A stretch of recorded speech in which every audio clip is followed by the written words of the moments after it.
Zamboanga City Electric Cooperative kon Zamselco ginalantaw ang posibilidad nga magkulang ang supply sa kuryente sa Zamboanga City kung magpadayon ang nasinating init nga panahon.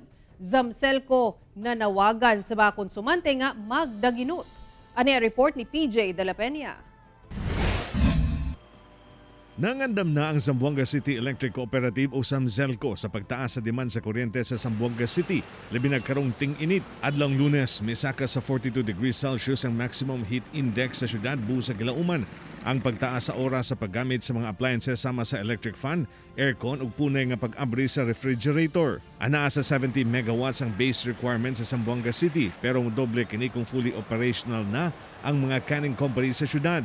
Ang ating base load is nasa 70 lang siya.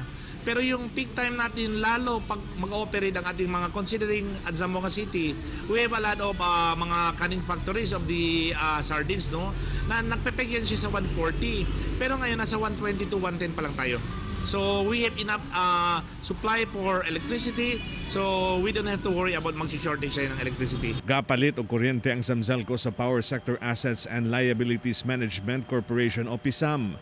Pero kung kulang pang supply, doon na pa sila'y mapilian tungod nakapirma sila kontrata sa Wholesale Electricity Spot Market o WESM.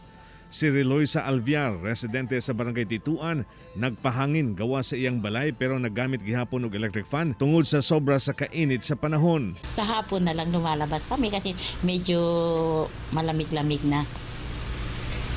Tado, bubuksan namin yung bentana para pasukan ng hangin. Kasi ganun din, kung lalabas ka, mainit.